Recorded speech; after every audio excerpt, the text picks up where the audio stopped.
আমার ভাইজান, আমার বন্ধুগণ, চোখে দেখা কবরের আযাবের মধ্যে আল্লামা তারেক জামিল রহমাতুল্লাহি আলাইহি সুন্দর করে ঘটনাটা এনেছেন। আল্লাহর এক বান্দার ইন্তেকাল হয়ে গেছে, মানুষগুলো এরকম ভাবে তার শেষ বিদায় দিয়ে দিবে। কবর খনন করেছে, জানাজা সম্পন্ন হয়ে গেছে, কবরের মধ্যে নামাবে। মিনহা খালাকনাকুম ওয়া ফিহা নুঈদুকুম ওয়া মিনহা নুখরিজুকুম তারাতান উখরা, এই বলে মানুষগুলো মাটি দিবে। কিন্তু তার সন্তান তাকায় দেখে কবরের মধ্যে এক সাইডে একটা গর্ত দেখা যায়।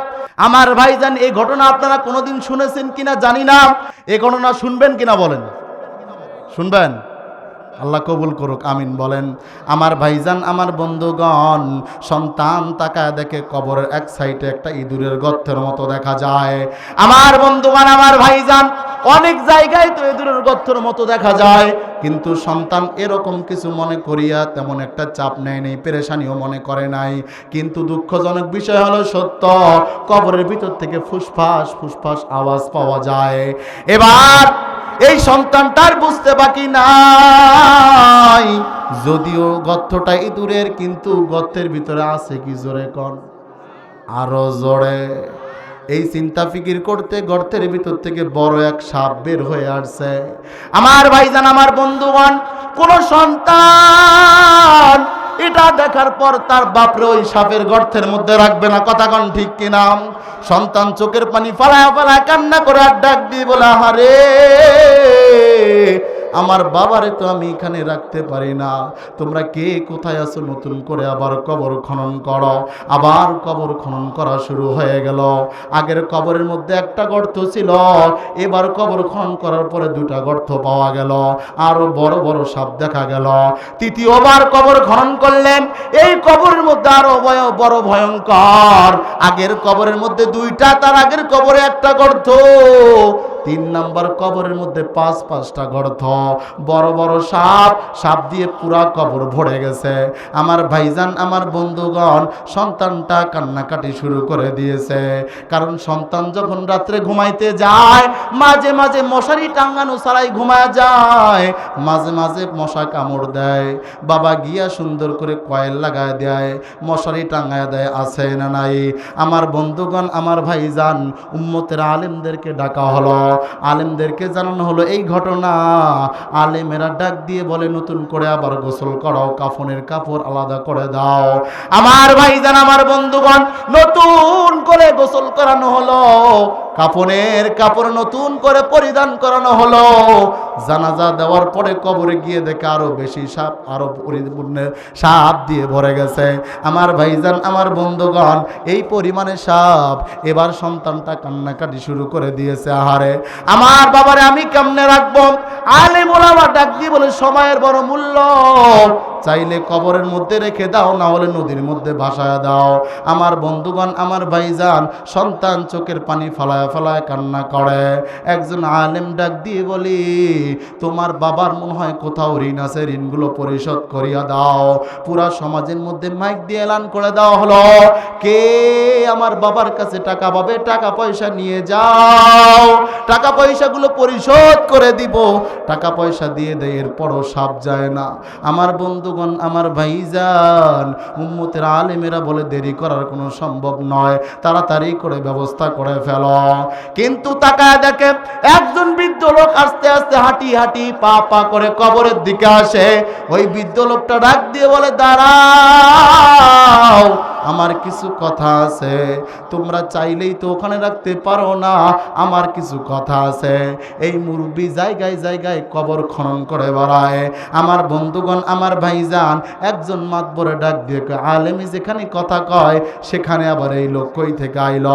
আমার বন্ধুগণ, আমার ভাইজান, এবার ওই সন্তান ডাক দিয়ে বলে, ওই জ্যাঠো বা অথবা চাচা কি বলবে একটু শোনা দরকার।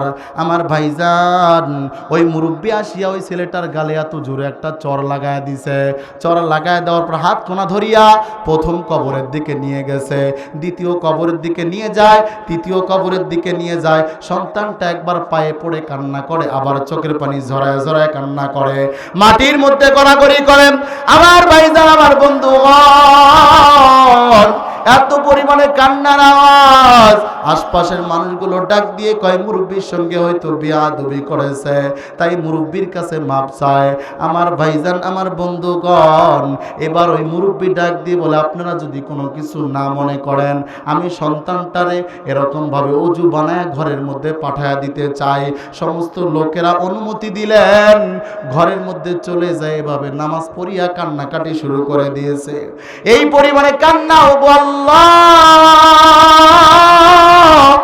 ও দয়াময় আল্লাহ, যে বাবা আমারে এত কষ্ট করিয়া ছোট থেকে বড় বানাইছে, ওগো আল্লাহ, সেই বাবার কবরের মধ্যে সাপ আমি সন্তান কেমনে সহ্য করি গো আল্লাহ। ওগো দয়াময় আল্লাহ, সম্মানের ব্যাপার দাঁড়ায় যায়, এতগুলো মানুষ আমার বাবারে শেষ বিদায় দিবে, কিন্তু কবরের মধ্যে সাপ, সবাই শুধু আমার দিকে তাকায় তাকায় থাকে গো আল্লাহ। ওগো আল্লাহ, আপনার নাম রহমান, আপনি রহিম, আপনি গফফার, আপনি গফুর, আপনি দয়াময় আল্লাহ। এখানে অনেকেরই মা কবরে চলে গেছে, অনেকেরই বাবা কবরে চলে গেছে। আমার ভাইজান, এই দুনিয়ায় যার মা নাই, যার বাবা নাই, তার মতো অসহায় আর হতভাগা কেউ নাই। নবীজি বলেন, হুমা জান্নাতুকা ওয়া নারু, পিতা মাতা তোমার জন্য জান্নাত, তোমার জন্য জাহান্নাম। কতদিন থেকে যেন মায়ের চেহারাটা দেখো না। আমি আজাদি মাহফিল শেষ করিয়া যখন বাড়িতে যাব, ঘরের দরজায় নক করব, আমার মা উঠিয়া, সবার আগে উঠিয়া ঘরের দরজা খুলে দিবে, ডাক দিয়ে বলবো, বাবা ভালোই ভালোই আসছো। অথচ আমার বিবি কিন্তু জায়গায় শুয়ে থাকবে। কথা কন ঠিক কিনা? গত 4 থেকে 5 দিন আগের একটা ঘটনা। এক জায়গায় মাহফিল করে বাসায় গেছি, মা উঠছে, মারে ডাক দিয়ে বললাম, মা যদি কিছু মনে না করো একটা কথা বলতে চাই। মা ডাক দিয়ে বলে, সন্তান কি বলবি বল, তোরে তো অনেক মোহাব্বত করি। আমার ভাইজান, আমার বন্ধুগণ, আমি আমার মারে ডাক দিয়ে বললাম, মা তোমার হাতের ওই মাছের ভর্তা আর রুটি খাইতে ইচ্ছা করছে, সকালবেলা বানায়া দিও। এ কথা বলে আমার তখন সম্ভবত রাত 2:45 বাজে। আমি ঘরের মধ্যে শুয়ে গেছি। একটু পরে কোথায় থেকে যেন প্লেটের আওয়াজ আসে। আমি ডাক দিয়ে বলি, কে শব্দ করে, কে? মা রান্নাঘর থেকে ডাক দিয়ে বলে, সন্তান আমি শব্দ করি। আমি রুম থেকে বের হলাম। রুম থেকে বের হওয়ার পরে দেখি মা আমার জন্য রুটি বানায়, মাছের ভর্তা বানায়। মারে ডাক দিয়ে বললাম, মা 3টা তো পার হয়ে যায়, এত কষ্ট কেন করো মা? একটু পরেই তো ফজরে আজান হয়ে যাবে, সকালে তো বানায় দিতে পারতা। মা চোখের পানি ফালায় দিয়ে কান্না করে বলে, সন্তান তুই আমার কাছে খাইতে চাইছো, আমি মা তো আর ঘুমাইতে পারবো না। এ কলিজার টুকরা যুবক, যে মা হারাইছে সে বুঝে, যে বাবা হারাইছে সে বুঝে। মাহফিল থেকে অনেক যুবকেরা বাড়িতে যাবে, অনেক চাচারা বাড়িতে যাবে, অনেকে গিয়া মার সঙ্গে মোলাকাত হবে, বাবার সঙ্গে মোলাকাত হবে। অনেকে গিয়া মারও পাবে না, বাবারেও পাবে না। অনেক মা কবরে চলে গেছে, বাবা চলে গেছে, কবর থেকে ডাক দিয়ে বলেন, সন্তান কবরের আযাব সহ্য করতে পারি না। আমি মা তোরে গর্ভে ধরছিলাম, এ সন্তান তুই কেমন করে আমি মারে ভুলে গেছ। দেলুয়া বাড়ি মাহফিলে গেছো, একটু আমার জন্য দোয়া কর। আমি মা তোর জন্য এত কষ্ট করলাম, তোরে ছোট থেকে বড় বানায় দিলাম। আজকে সন্তান তো এমন, 25 বছর বয়স হলে সন্তানরে বিবাহ শাদী দেয়, 3 দিন যাইতে না যাইতে সন্তানটা আলাদা হয়। কথা কোন ঠিক কিনা? আমার বন্ধুগণ, আমার ভাইজান, পিতা মাতার মনে কষ্ট দিয়া কোনোদিনও জান্নাত পাওয়া সম্ভব নয়। তুমি যদি মক্কা মদিনা যদি সব কিছু করে আসো, তুমি যদি মক্কার বড় ইমাম হও, মদিনা শরীফের যদি বড় ইমাম হও, আমার বন্ধুগণ আর মা আর বাবার মনে যদি কষ্ট দাও কোনো কাজে আসবে না। আল্লাহ বলেন অকদা রব্বুকা আল্লা তা'বুদু ইল্লা ইয়াহু ওয়া বিল ওয়ালিদাইনি ইহসানা। আল্লাহ বলে আমি আল্লাহ তোমাদেরকে দুইটা নির্দেশনা দিয়ে দিলাম। এক নাম্বার, তোমরা আমি আল্লাহর ইবাদত বন্দেগী করবা, এরপরে ওয়া বিল ওয়ালিদাইনি ইহসানা, পিতামাতার খেদমত করবা। খবরদার খবরদার মাতা পিতারে কষ্ট দিও না, কারণ মা দোয়া করলে সেটা কবুল হয়ে যায়, বাবা বদদোয়া করলে সেটা কবুল হয়ে যায়, মা বদদোয়া করলে সেটা কবুল হয়ে যায়। এ দেলুয়া বাড়িবাসী, এখানে আমি দেখতে চাই কার মা নাই, একটু হাত তুলে আল্লাহকে দেখান কার কার মা নাই, একটু হাত উঠায় আল্লাহকে দেখান। আল্লাহ দেখুক, রাত গভীর হয়, এই সমস্ত লোকদের মা নাই। হাত নামান কার কার বাবা নাই, একটু দেখতে চাই। আমার বন্ধুগণ আমার ভাইজান, আল্লাহ দেখুক, এই সমস্ত লোকদের বাবা নেই, হাত নামান। কারো মা নাই বাবা নাই, দুইজনে নাই, তারা হাত উঠান। ওগো আল্লাহ তাকায়া দেখেন, এনাদের মাও নাই বাবাও নেই, হাত নামান। আমার বন্ধুগণ আমার ভাইজান, আল্লাহ রব্বুল আলামিন ডাক দিয়ে বলেন ইয়া আইয়ুহাল্লাযীনা আমানু কু আনফুসাকুম ওয়া আহলিকুম নারা। আল্লাহ রব্বুল আলামিন ডাক দিয়ে বলে ঈমানদার, তোমরা নিজে আগে জাহান্নামের আগুন থেকে বাঁচাও, এরপরে আহল পরিবার যারা আছে এদেরকে জাহান্নামের আগুন থেকে বাঁচাও। এই যুবক ঘরের দরজা লাগায় দিয়ে কান্না করে, আল্লাহ আমার বাবার কবরের মধ্যে সাপ। ওগো আল্লাহ, জানি না এটা আমার গুনার কারণে হতে পারে, বাবার গুনার কারণে হতে পারে, সম্মানের বিষয় দাঁড়ায় গেছে। আল্লাহ মেহেরবানি করে আপনি মাফ করে দেন, ওনার কবর থেকে সাপগুলো সরায় দেন। আমার ভাইজান আমার বন্ধুগণ, এজন্য ওয়া আহলিকুম নারা, ওয়া আহলিকুম নারা শব্দের অর্থ হলো তোমার আহাল পরিবার যারা আছে এদেরকে জাহান্নামের আগুন থেকে বাঁচাও। তোমার বাবা কবরে চলে গেছে, মা কবরে চলে গেছে, দান করে একটু দোয়া করবা, এটাই কিন্তু তাদেরকে জাহান্নাম থেকে রক্ষা পাওয়ার একটা ঔষধ। কথা কোন ঠিক কিনা? কলিজার টুকরা যুবকেরা ভালো করে শুনে নাও। এই যুবক কান্না করার পরে দোয়া এক পর্যায়ে শেষ করেন, কিন্তু যে লোক ইন্তেকাল করেছে তার ছোট ভাই চিন্তা করলো, আরে বাবার ইন্তেকালের কারণে সন্তান না জানি ঘরের মধ্যে যাইয়া আত্মহত্যা করে নাকি, সন্তান আবার দুনিয়া থেকে বিদায় নেয় নাকি। কিন্তু ঘরের পাশে গিয়া দেখে সন্তান ভিতরে বসে কান্নাকাটি শুরু করে দিয়েছে। এক পর্যায়ে দোয়া শেষ করিয়া কবরের পাশে এসে দাঁড়ায়, দেখে একটা কবরের মধ্যেও সাপ নাই। যেরকম মারা আমার বন্ধুগণ আমার ভাইজান, আমরা সবাই জান্নাতে যেতে চাই, কিন্তু নামাজ লাগবে, ইসলামের বিধিবিধানগুলো লাগবে। আল্লাহ রব্বুল আলামিন যা বলেছে সেগুলো মানতে হবে, যা নিষেধ করেছে সেগুলো থেকে আমাদেরকে দূরে থাকতে হবে। এ কলিজার টুকরা যুবক, শেষ ভালো যা সব ভালো যা শেষ কথা বলে যায়। নবীজি হাদিসের মধ্যে বলেন 3 শ্রেণীর ব্যক্তি জান্নাতে যেতে পারবে না। আওয়াজ দিয়ে বলেন কয় শ্রেণীর ব্যক্তি? জোরে কোন কয় শ্রেণীর? নবীজি সাল্লাল্লাহু আলাইহি ওয়াসাল্লাম হাদিসের মধ্যে বলেন মুদমিনুল খামরি, 1 নাম্বার যে ব্যক্তি মদ পান করবে, ইয়াবা খাবে, ইয়াবা ট্যাবলেট খাবে, গাঁজা সেবন করবে। অনেক যুবক কিন্তু এখন ক্যাসিনো নিয়ে ব্যস্ত। কথা কোন ঠিক কিনা? আছে না আছে না?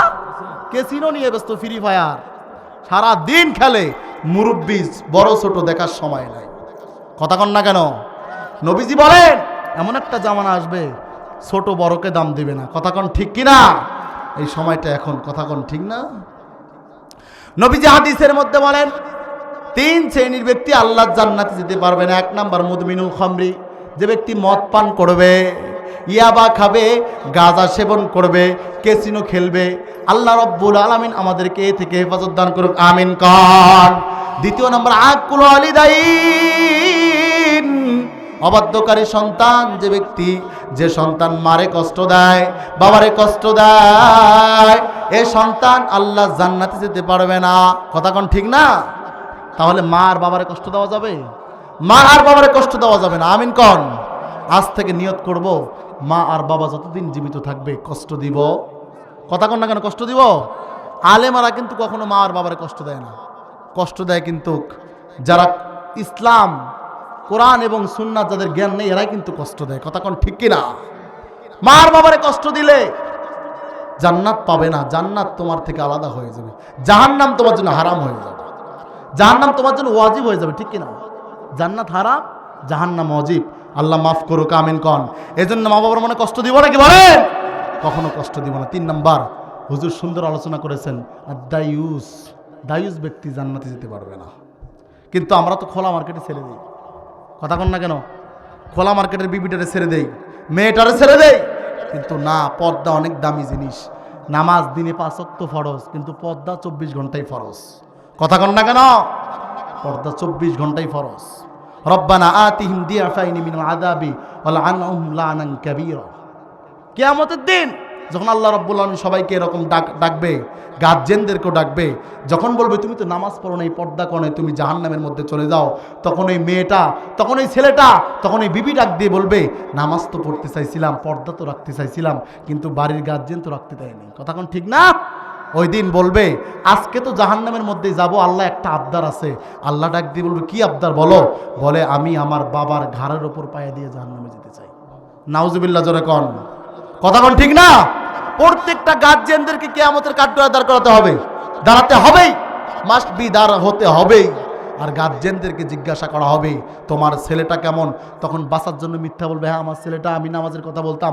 তখন ছেলেটা বলবে, না বাবা মিথ্যা কেন বলো? সকাল হইলেই বলছো যাও জমিতে যাও কাজ করো। নামাজের কথা কখনো বলে? নামাজের কথা বলেছিল? বলেন। সম্মানিত হাজির, আল্লাহ এই সমস্ত থেকে আমাদেরকে হেফাজত দান করুন। জোরে কোন আমিন। আল্লাহ রাব্বুল আলামিন আমাদের সবাইকে কবুল ও মঞ্জুর করুন।